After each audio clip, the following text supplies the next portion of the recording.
Where's my focus going? I can always be upset about something. Where do you tend to focus more? Your past, your present, or your future? We all spend all three, but where do you spend more of your time?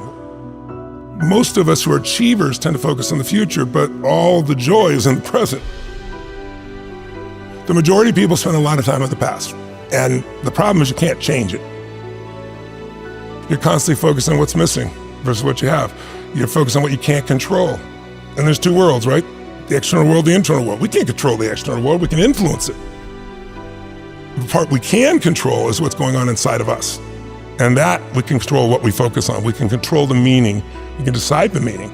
We're the meaning makers, and we can decide what to do. And when we make those three decisions, we're in control of our life, and all the anxiety and bullshit tends to go away, especially if we're trying to do that to serve something more than ourselves. Because you can't serve something more than yourself and not benefit. When you want some self-esteem, do something worthwhile beyond just yourself. We all know the two emotions that destroy your relationship, your business, your life, it's fear and anger. Those are two extremes. You can't be grateful and fearful simultaneously. You can't be angry and grateful simultaneously. But like you look at somebody like Steph Curry, and you see this guy, shoot the ball from almost half court. So he doesn't even look. He turns around and just waves because he knows it's in already. And there's swish, and the crowd goes crazy. And people look at that and go, he's unbelievable. He's unbelievable. It's unbelievable. He's the greatest three-point shooter in history. There's no one like him. But what they don't pay attention to is that isn't like a little gift. He shoots 500 shots every single day, never less than that, 7 days a week, for more than 15 years. His 15-year professional career. He's been doing it since before he was in college. His dad really trained him. So think of that, 3,500 shots a week, 168,000 shots in a year, 2 million shots in his 15-year NBA career, so he can make 3,600 shots. Not even 1/10 of 1%. I tell people, you get rewarded in public for what you practice in private. I think everything happens for a reason. I think there's a higher purpose. I think it's my job to find it. I think that life happens for us, not to us, but it's our job to figure it out. You're gonna battle with internal things within you and external things, but if you keep going, you're gonna eventually slay your dragons and you come out and the hero of your own life, and you have something to share that isn't bullshit. It's not something you read somewhere, it's something you've lived. Something you want. And everybody can feel you've lived it because it's a different level of ownership, And then, by the way, as soon as you do that, it happens again. You're called on another journey. You have a new level of challenge that you need to go on. It just never ends, but it makes life really, really beautiful.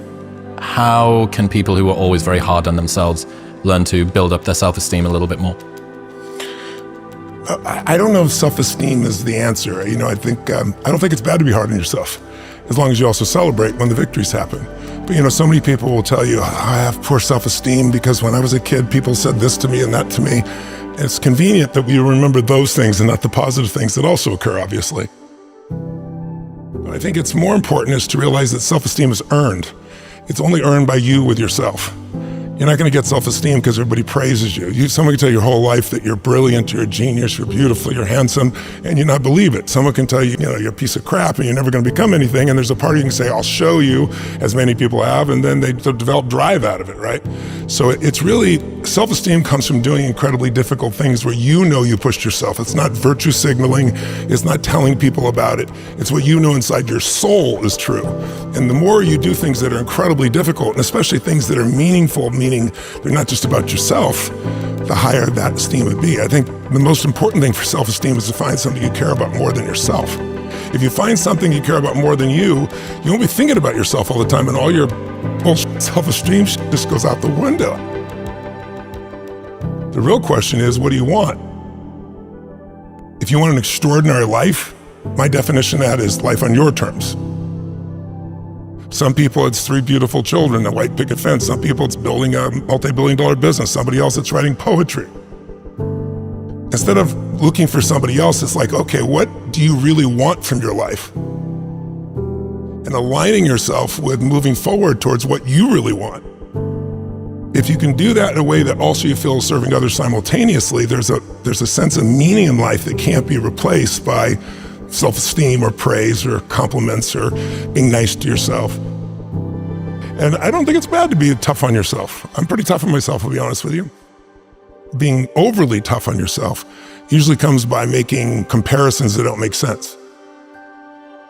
You're comparing to somebody else's life that has a totally different path, a totally different experience. We all develop in different stages and different things. We all want different things. But eventually you wake up and say, it's good to be strong with yourself, but beating yourself up just lowers your energy. And when your energy gets lower, you produce less. And you don't have the same level of joy. You don't have the impact that you want to have, nor do you have the excitement that you really want to have. So I look at it as something that it's worth earning your own self-esteem, but it's really not the secret. The secret is find something else you obsess about more than yourself, and you'll have a level of energy that will compel you over the long term. When I began with a fuel, which was like, I'm gonna show them, it was anger that drove me. I'm just gonna show you type of thing. But that fuel doesn't last. And then the next fuel that people tend to use is, I gotta succeed. But there's a little fear underneath that that's driving them, which is like, what if I don't? Versus a knowing, it's like, if you give your all every day, your gifts will make room for you.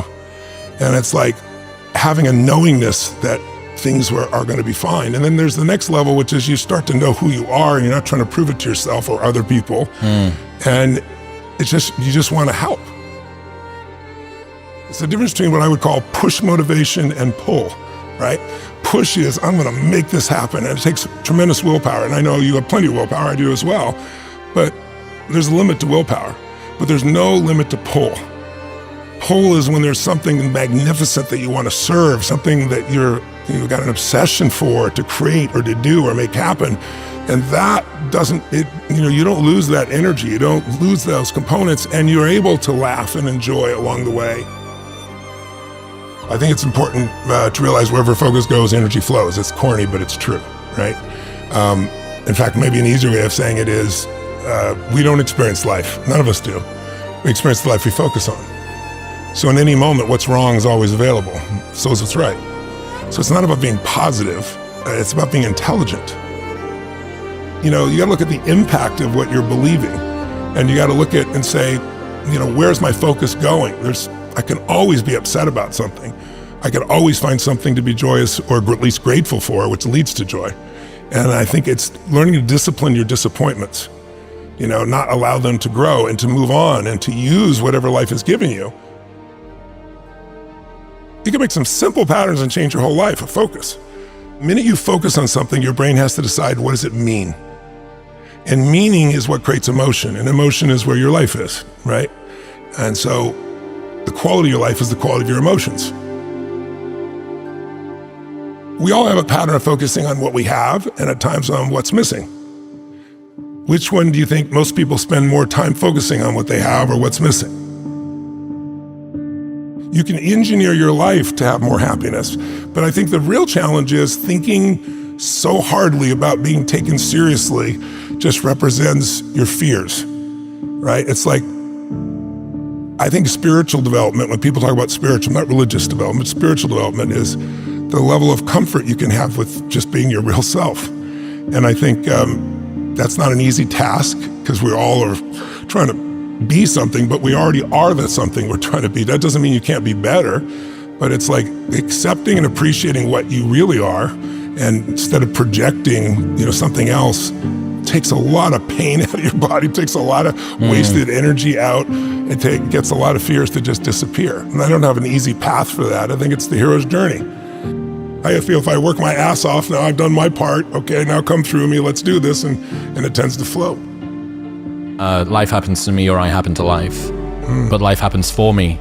Yes, not to me. Yeah, is a wonderful reframe. Yeah, I really believe it.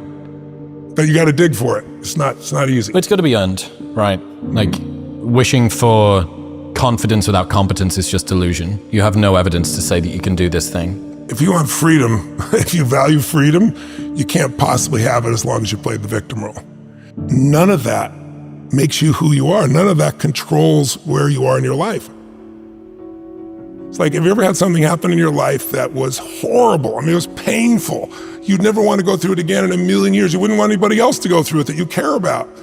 But after 5 or 10 years, you look back and you say, I never want to go through it again. but now I see the wisdom in it. I'm glad It's like it made me care so much more. It made me so much stronger. It made something in me more.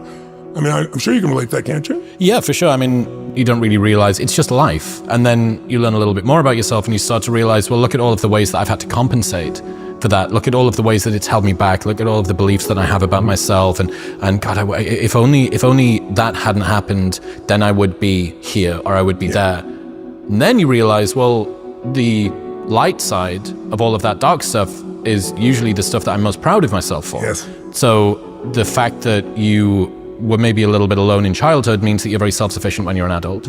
Or the fact that you didn't have anybody to support you means that you have no concern about working on your own and continuing to take a bet on yourself, so on and so forth. So you end up having this really strange loop where you go from unconscious incompetence in that you've somehow been through something that you really hate, to this sort of awareness of how it's held you back, to this awareness of how it's propelled you. And then you have to get to this really difficult place, which is, okay, so this is a thing that I kind of wish hadn't happened, and yet I'm grateful that it did. And it's like a psychological superposition that you need to hold in your head at the same time. You can't collapse it down into one. You need to hold both of these things. It's like, yeah, that's like that shouldn't have happened. I really wish that. And had you have been able to see you, had you at 36 have been able to see you at 12, you'd have picked them up and given them a hug and said, I believe in you, and you don't deserve this, but it needs to happen to you. It was meant to be. Now, I don't believe like everything's meant to be. I think situations are meant to be, and then it's our job to choose how we're going to use them or be used by them, right? I think that's the difference. But I think, we get easy times and tough times. Why is that important? It is incredibly peaceful if you've done the job in the beginning because you know who you are. Now you have an amazing life.